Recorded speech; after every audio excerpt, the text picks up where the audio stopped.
All right, for the second part of this work, we're going to do some practice together. Now, you may have already done this work on your own. If you have, this is a chance just for you to double check and make sure that the results you got in your research here are the same as mine. So we are going to use the attachment, is this a reliable source, document here to look at these two websites here. One of them is National Geographic's about giraffes, and one is this zapatopy.net about tree octopus.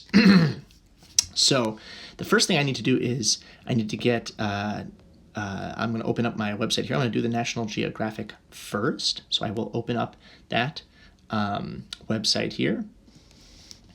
If I'm having any trouble opening it, I can also send this, I can press this send button here and open it in Safari.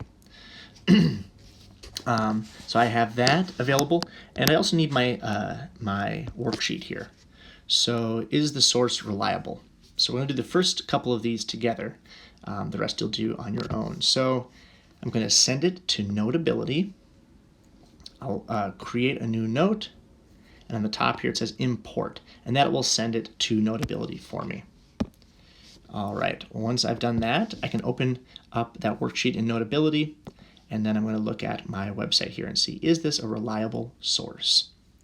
So I'm going to go to my sheet here. Is this source reliable? Now remember, reliable means trustworthy. Can I trust this source? So the first question here is, who is the author? Is it published by a credible organization? Remember, credible means trustworthy. So let's see here. Who is the author?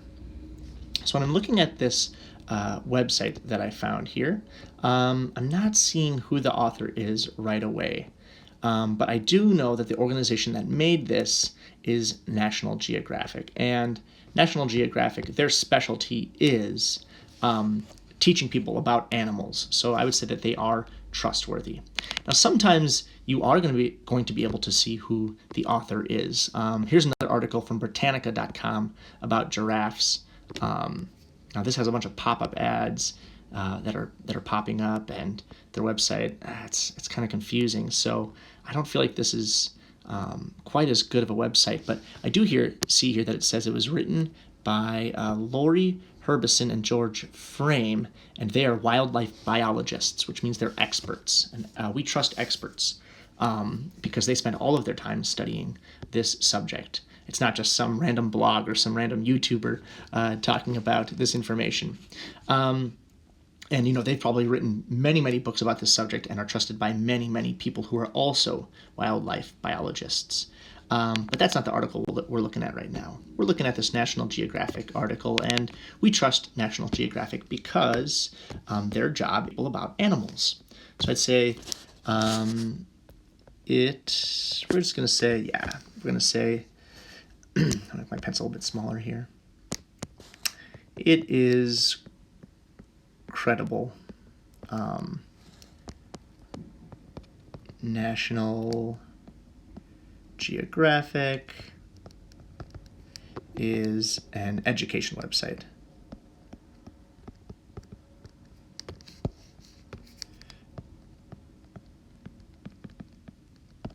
All right.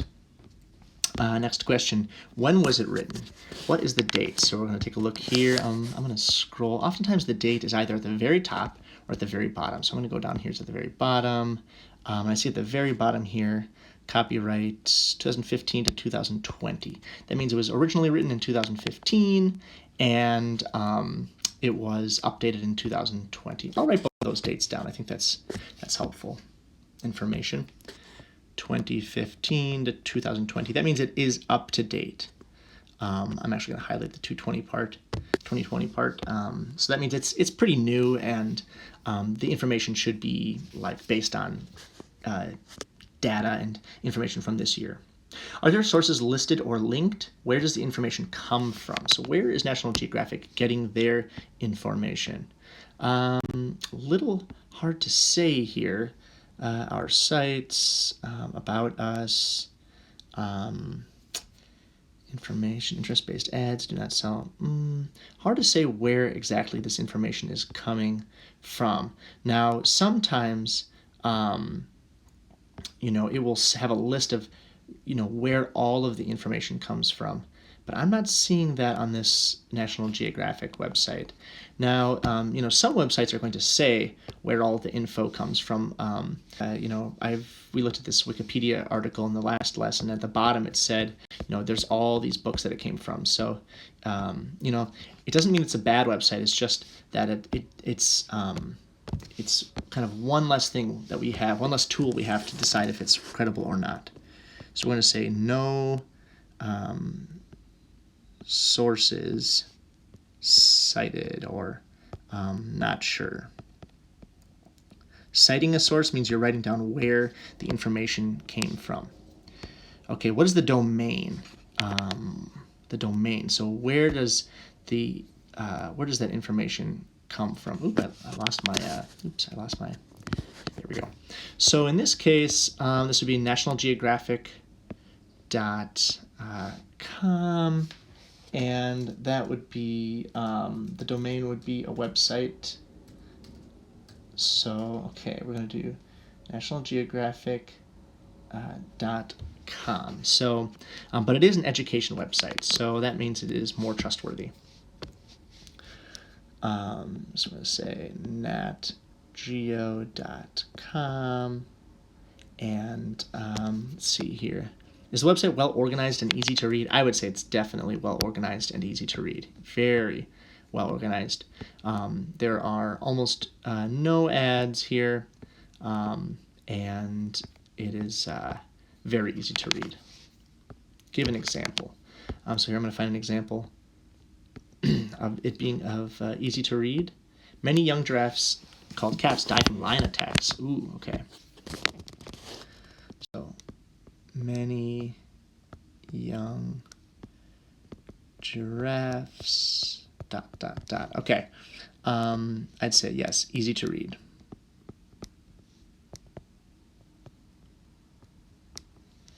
And I would say there's almost no ads. Let's go ahead and add that. Actually, don't need that sentence here. What I want to say is few ads and easy to read. Those are the important things, right? Is the writing style professional? Give an example. Yeah, so that's where I would maybe write, many young giraffes. I might even say, yes, it is professional.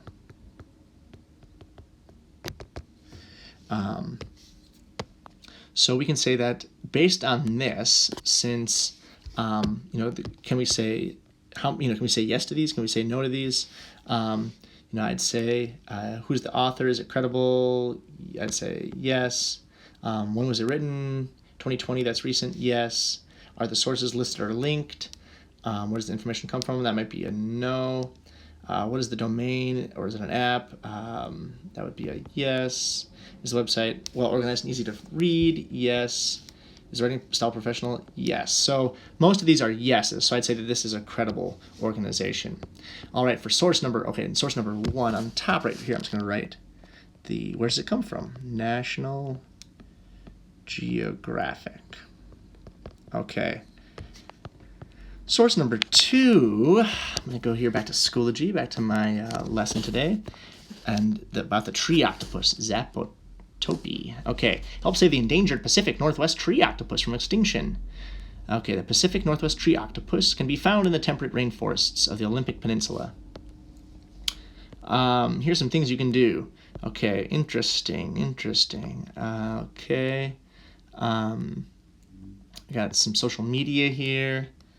Very interesting. This looks to be like a very interesting website. Okay, well, very interesting. I'm going to go here. Source number 2.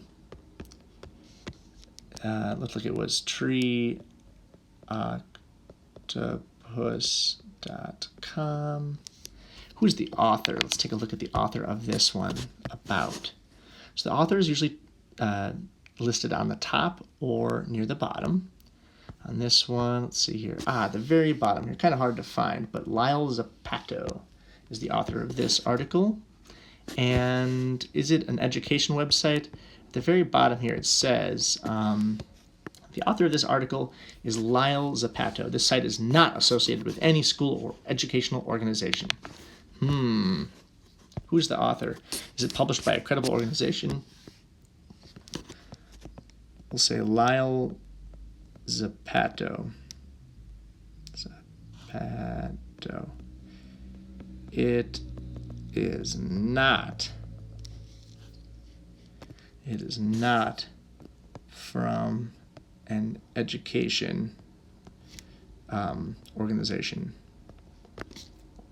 All right.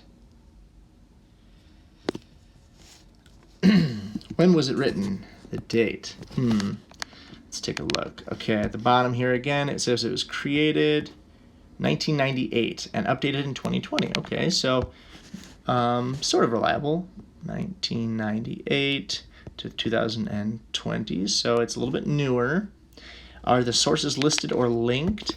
Now it says that here that links, okay, so I can find where the sources come from.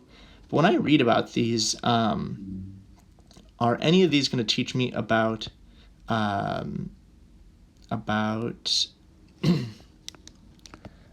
the tree octopus? I don't see anything here about tree octopuses.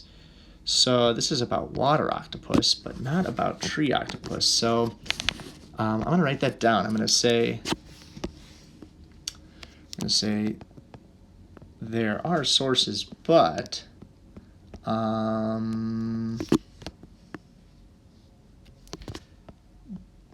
they aren't reliable, or they aren't helpful. They don't have anything to do with the article. Okay, what is the domain? Is it an education app? Where is it from? And now it says treeoctopuses.net. Okay, well that doesn't sound like an educational organization. .net. Not sure about that. Okay, is the website well organized and easy to read or filled with ads? Okay, I'd say it's pretty well organized, but here we've got some ads. Let's see here, become a friend, donate. They want our money for the Pacific Northwest tree octopus.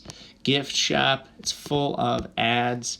And here, we saw, let's see here, this link about some social media. So yeah, we're going to mention that here, definitely. If it's full of, let's see here, I want to say full of ads and social media, not good.